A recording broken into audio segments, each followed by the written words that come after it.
Okay, I'm going to talk you through this, our last topic of Unit 2. We're going to do a better job of quantifying friction. The punchline is there's something called the coefficient of friction. That's what we're going to learn about today.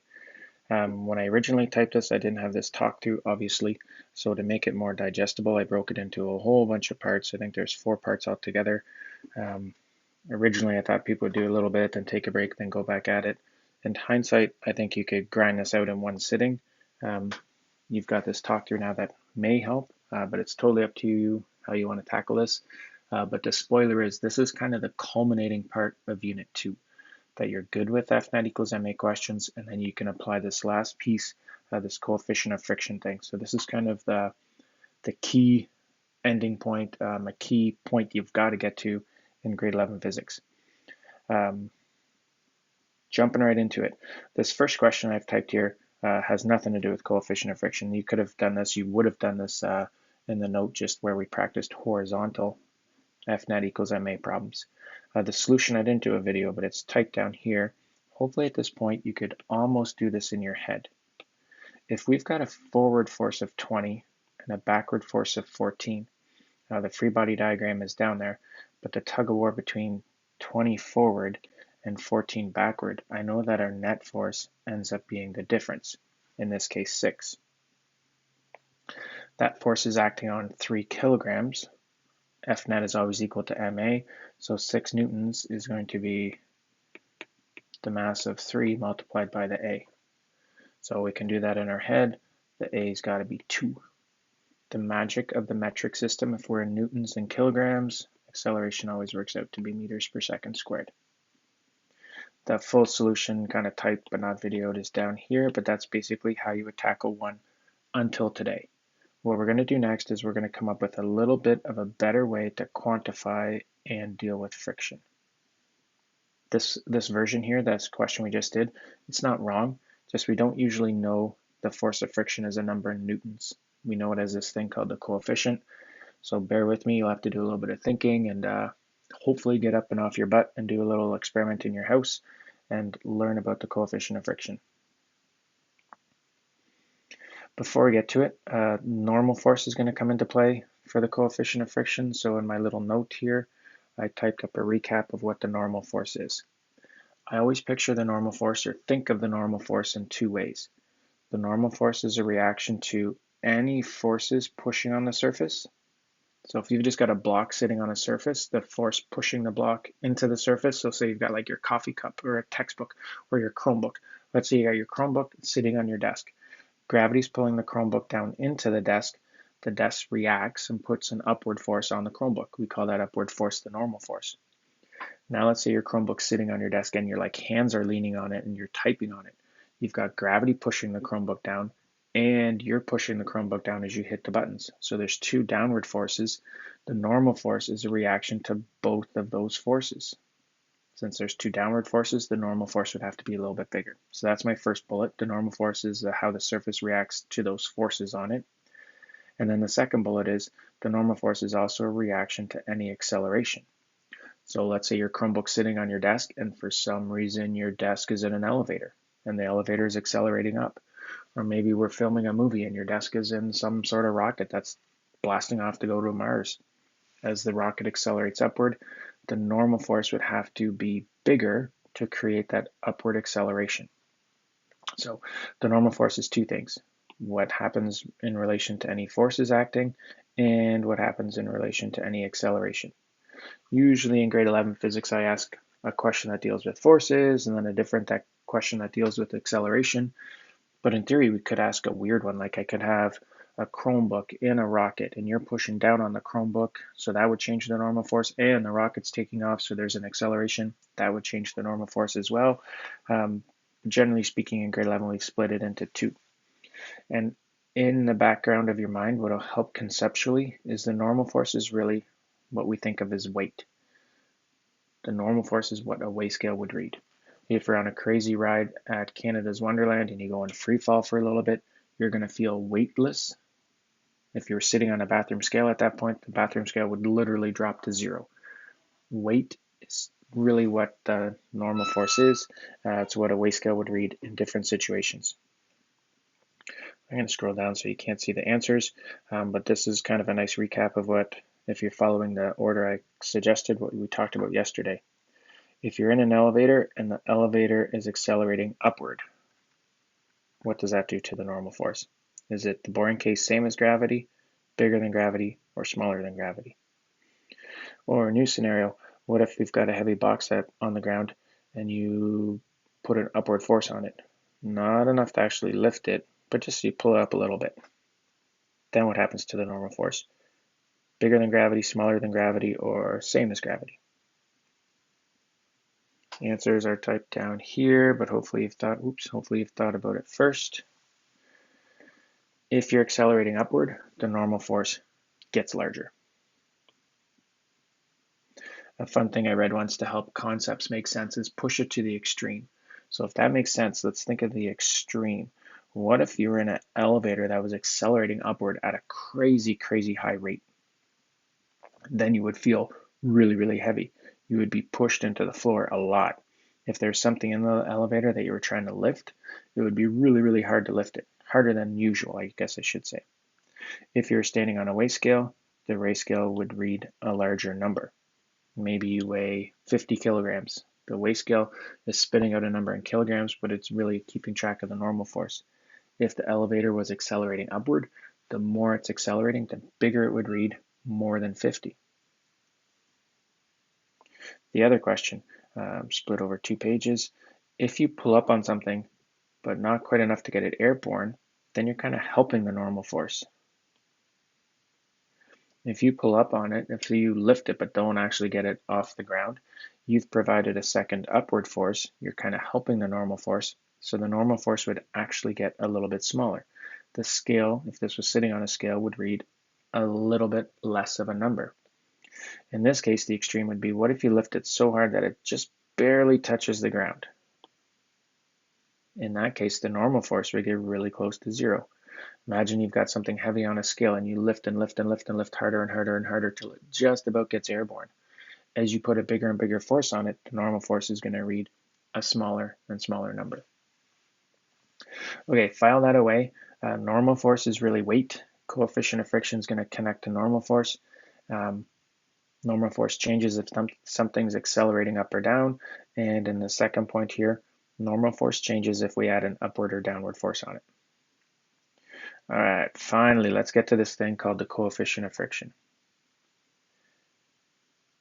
The best description of friction is kind of what I've typed here. The best way I could type it, maybe I should say that. The best way I can type it is that no matter how smooth something looks, there's always these microscopic bumps on them. So maybe in grade 7 or 8 science, or maybe grade 9, you got to play with the microscope. If you zoom in and look at even a piece of paper, there's all these little ridges and bumpies on them. That's what creates friction. The ridges and bumps of the one object, so maybe it's this top thing, those ridges and bumps interlock with the ridges and bumps of the bottom thing. That's what creates the friction. For you to slide it, you need to kind of unlock these ridges and bumps, and as they slide across each other, they attempt to relock over and over and over again. That's what friction is, these microscopic bumps getting stuck on each other. Since different materials would have different bumpiness, the friction, if you've got different pairs of material, you're going to end up with different friction. That should be kind of common sense. Grade 11, you're starting to drive or maybe been driving for a while. If you're driving your car on dry pavement, you know that there's more friction than if you're driving your car on icy pavement. The interaction of the tires on a dry road, those bumps really lock together well, but the tires on an icy road, the ice kind of fills in the bumps, so the bumps on an icy road aren't as big, so there's less friction when a car is on icy road. The key point here is, so different friction from different materials is this bottom sentence. I maybe should have emphasized this more. How much friction there is depends on how well these bumps get locked together. That's going to depend on the materials, but that's also going to depend on how hard those objects are shoved together. If the force that's kind of pushing the bumps of the top material down into the bottom material, if the force kind of driving those bumps together is really, really big, you're going to get a lot of friction. But if the force isn't as big, you're going to get less friction. That force that's kind of driving them together, that's pushing them together, that's just the normal force. So how much friction we get depends on the materials and depends on the normal force. When we do our Google Meet, I'll probably do this on camera so you can see it, but imagine you push your two fists together so that your knuckles kind of interlock. If you just push them gently together, it doesn't take much to slide your hands so that your knuckles bump across each other. But if you use your muscles a bit more and push your fists together more, it's harder to slide them across each other. That's my kind of knuckle demonstration of physics. I'll show you on camera when we have our Google Meet. But if the bumps are really, really pushed together, that's going to drive up the friction. How hard they're pushed together is really just what the normal force is. All right, rolling on. Here's a little experiment you can try at home. I ask you some questions here, and then there's answers on the next page. Here, if I change the zoom, there, we can see the whole thing. Before I asked you if you could dig up a scale, you could do a little experiment with a scale. So here's my little experiment. Let's say you've got a scale in your house. Put just an everyday object, a cup works well. Put a cup on your scale and then shove the scale across the ground. So in this picture, your force is pushing the whole scale across the countertop. Push it at a constant speed. When you push an object at a constant speed, this hopefully sunk in when we talked about inertia. If you're pushing at a constant speed, that means the forward force must be the same size as the backward force. If you're pushing and it was getting faster, the forward force is bigger. If it's getting slower, the backward force is bigger. But if it's moving at a constant speed, that's kind of the Goldilocks just right. Your forward force is exactly matching your backward force. So if you put a coffee cup on a scale and push it sideways, making it move at a constant speed, to make it move at a constant speed, you're matching the force of friction. So you can get a feel in your arm muscle. You can get a feel in your arm muscle what the force of friction is. It's how hard you're pushing it to make it move at a constant speed. So put your coffee cup on a scale, push it, get a feel for how big the friction force is, how hard you have to push it to make it move. Then, to explore the effect of normal force, put some water in the cup to make it heavier. If you make the object heavier, what does that do to the normal force? Does it increase it or decrease it? Think about that. I'll tell you in a sec. Then do the same experiment. Push it sideways. Push it sideways and get a feel for how hard you have to push it to make it move now that it's heavier. Does it take more force or less force to make it move? If it takes more force to move it at a constant speed, that means friction got bigger. So what I'm curious about here is how does the force of friction change if we change the normal force? When you make it heavier, does that make the normal force bigger or smaller? When the normal force is bigger or smaller, does that mean you add bigger or smaller friction? This picture makes me laugh too. I said add water to a coffee cup instead of pouring water, and I just dunked a whole water bottle. Third part of our little experiment is with the empty cup. This time when you push it on a downward angle. So don't push it straight sideways, push it downward. When you do that, what effect is pushing downward? What does that do to the normal force? And once you've got that done, push it and see what happens to friction.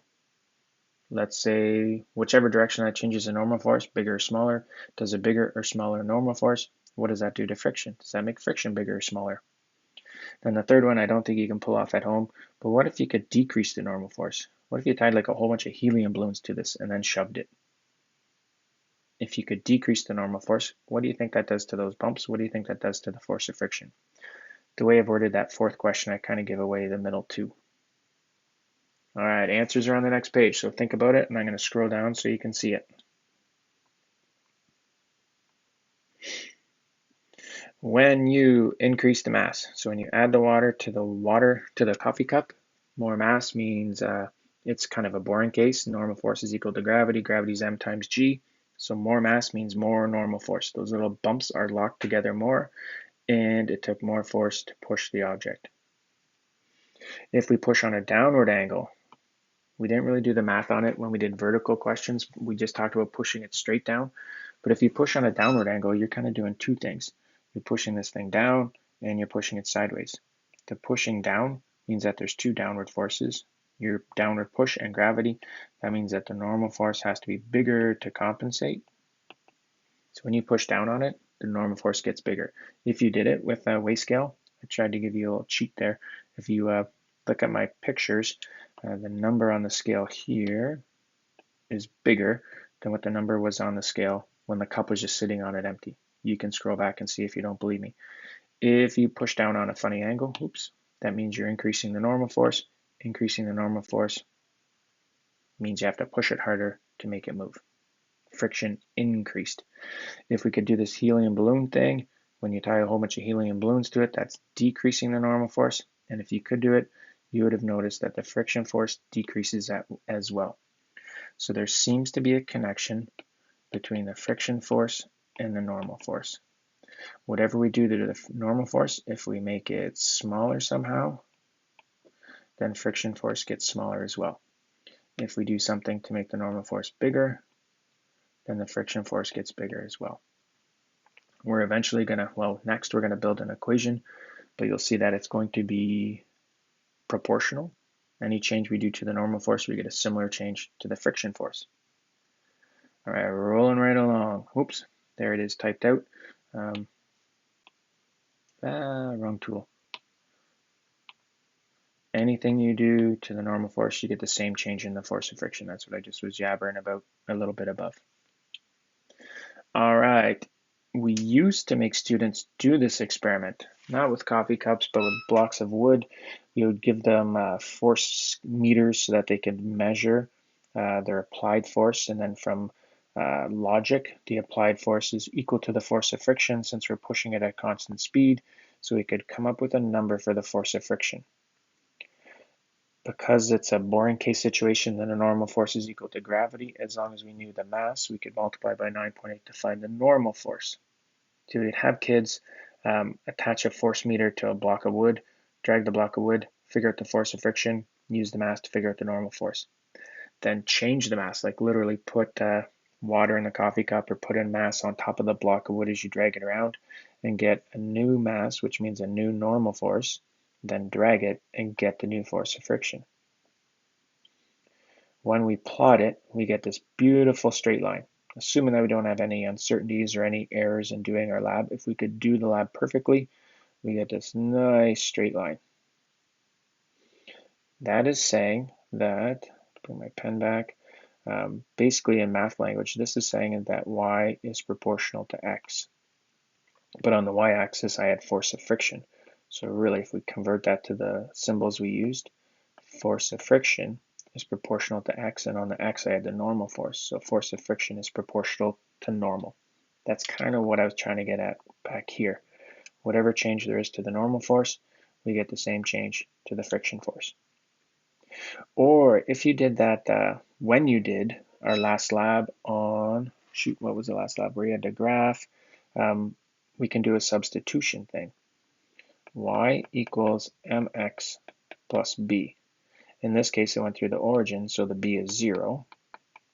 In this case, instead of y, kind of what I said before, on the vertical axis, we've got friction. So instead of y, I'm going to write ff. ff is equal to slope times the x-axis, but instead of x, it was Fn.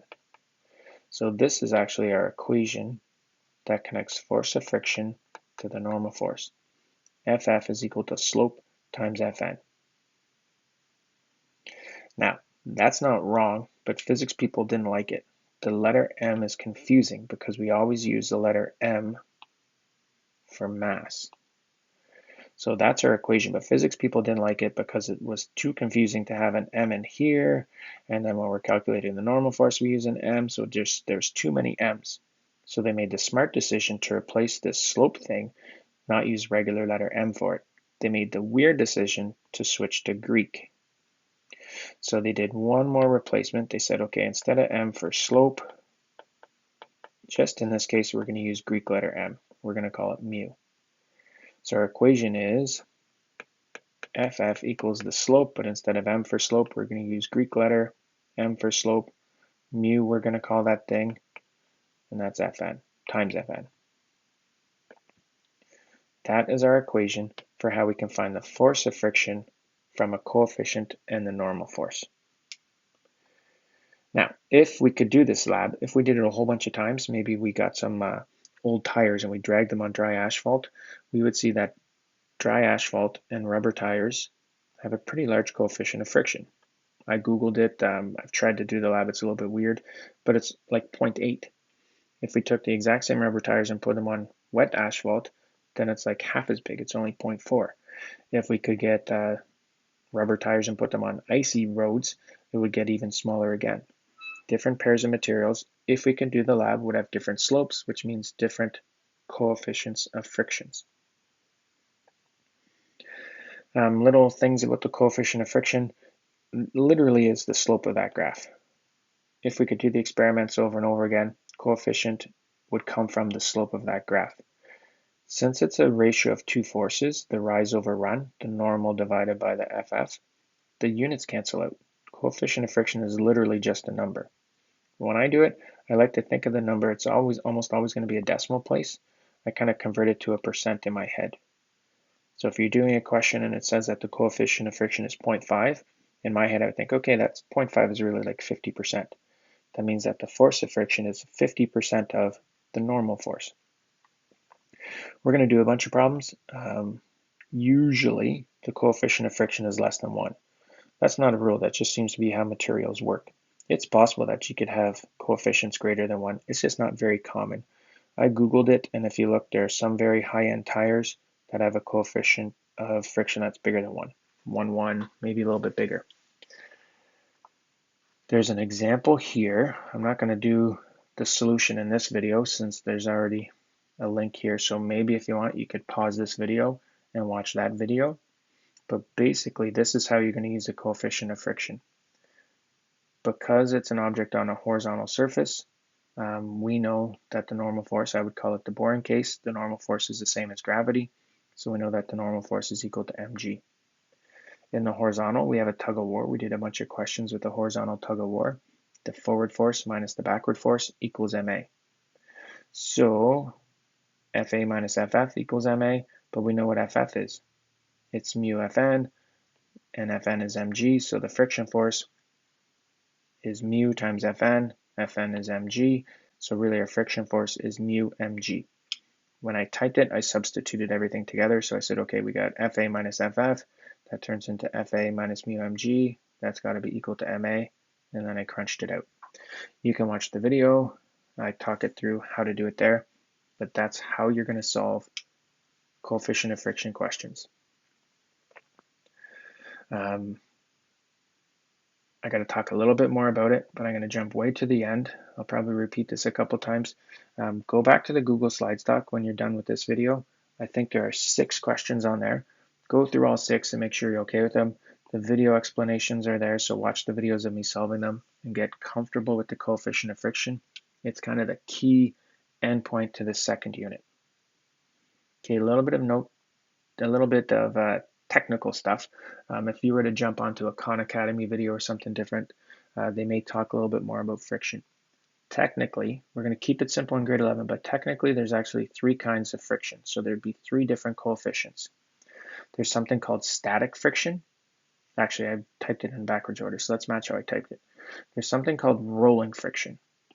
That's what's involved when literally when a wheel rolls across the ground. So when I talked about tires, if we were to do a tricky question with cars, we'd have to look up what the rolling friction was. Don't worry, we don't tackle rolling friction in high school. That gets left to later till your math is a little bit better. There's something called static friction. Static means not moving, like static electricity. Static friction is the friction you have to beat if something's not moving and you want to make it move. So when we did that, if you did that little experiment shoving your kitchen scale around, if the kitchen scale is not moving, to start it moving, you have to beat static friction. Kinetic friction is the friction to keep it moving.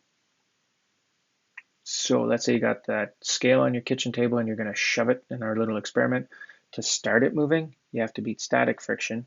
To keep it moving, you have to beat kinetic friction. Generally speaking, static friction is larger than sliding friction or kinetic friction.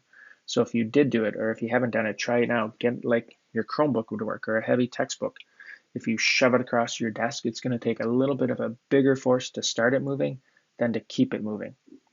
The difference may not be obvious if you're pushing something light, but the heavier things are, the more obvious the difference is. The good news is, in grade 11, we're not going to try and confuse you with curveballs and weirdness. So in grade 11, we're just going to assume that even though static should be bigger, we're just going to pretend that they're the same. So in these questions, these 6 that you're going to work through, if I give you a coefficient of friction, that's the coefficient of friction you need for that problem. I'm not going to give you one, maybe give you static, but then trick you and you actually need kinetic. I'll give you a coefficient of friction, assume it's the one you need, or maybe the question is to figure out a coefficient of friction. I'll give you everything else, figure out a coefficient of friction, that's the answer. We're not going to get caught up in the subtle difference between static and kinetic. It doesn't really add to the learning, but file it away in your brain for when you do get to it, maybe in a later physics course or maybe in other applications, and maybe doing science fairs or taking some cool engineering stuff. Technically, the static friction is a little bit bigger, but it's pretty subtle, and it really only comes into play if you're pushing heavy objects around. All right, that's my little blurb. Hopefully that helped people. I would suggest you read through this note, listen to the note, and then get to work. Go back to that Google Slide document that we've been chugging away through. I think there's 6 questions left on it, all connected to this coefficient of friction. Hopefully it clicks, and then once you're feeling good, maybe look at the unit review, and that wraps up Unit 2, and the unit wrap-up will be next. As always, email if you have any questions.